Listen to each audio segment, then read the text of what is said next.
So a while ago, I heard some people talking about this experience for the retreat center they were living at called the 21 Days of Solitude. And it was this thing they were all looking forward to. And when I heard about it, Steph and I, my wife, were there for other reasons. But when I heard that, I thought there's no chance that I'm doing that.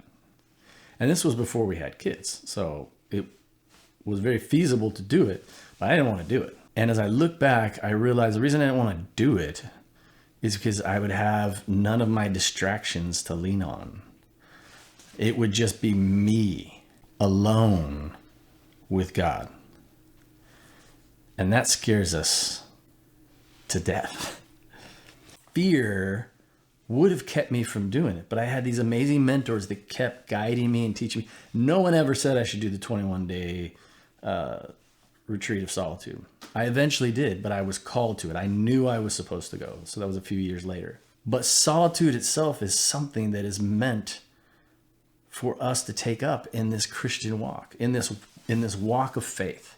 As we go through this series on Sundays on Reach, it's like getting a workout schedule.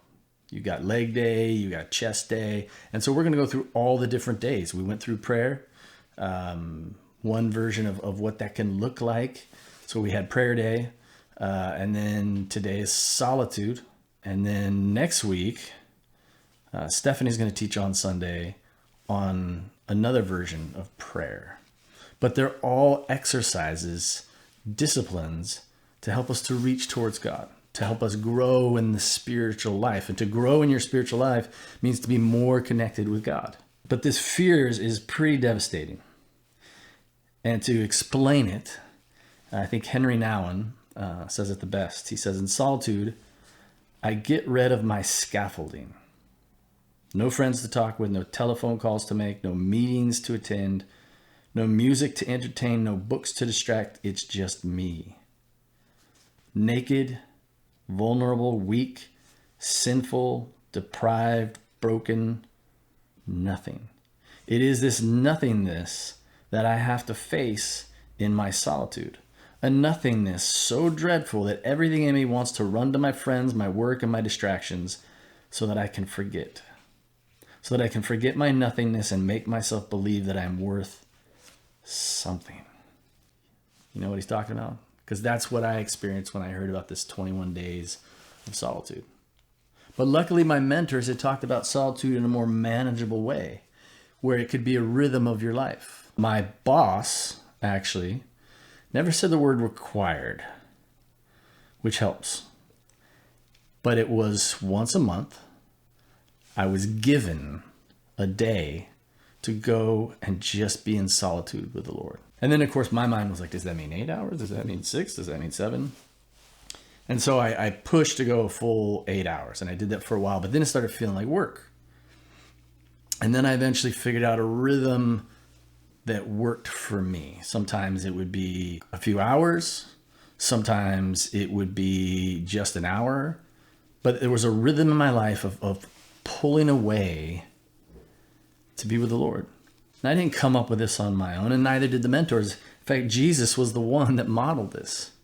There are so many examples of Jesus pulling away to go and be alone with the Father. And that's why in Luke it says, so he himself often withdrew into the wilderness and prayed. And so when we talk about solitude, that's what we're talking about. And my hope for you, even if it's this short little 5-ish minute video, helps to get you to set some time aside. Because here's the crazy thing about this. When it comes to withdrawing, it is so hard because it's not urgent. No one's requiring it of you. The urgent will find you, but the important you must find. And what's important is to pull away. And there's the urgent around us. I don't know what it is in your life right now that is urgent. It may be urgent and important. It may be urgent and not important. But the point is we don't want to live under the tyranny of the urgent. We need to choose that which is valuable, which is important. And being alone with God, no matter how much fear we have to go through to get there, when we get there, we're going to see that we're home. Now, I'm not going to promise something magical happens, It's like with any friendship. When you're with someone, it's not always magical, but it's required for our soul. And it pleases the Lord as well to be alone with him. So, when are you going to do this? I'd recommend doing it today. Because solitude can be any amount of time. There's no timer connected to this. It could be pulling away for 10 minutes. That may be as much as you can do. Maybe it's 5. That's fine. You're pulling away to be with him.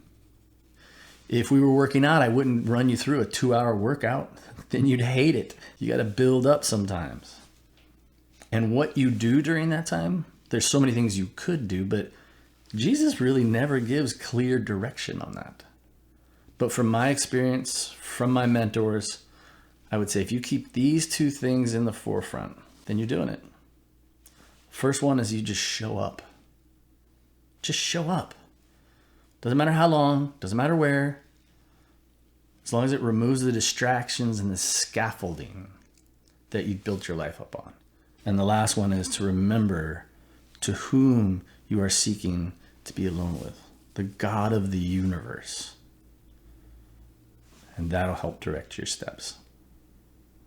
May the Lord bless you. And for those that want to hear more, we'll see you on Sunday. You can find our time and location at branchesoc.com.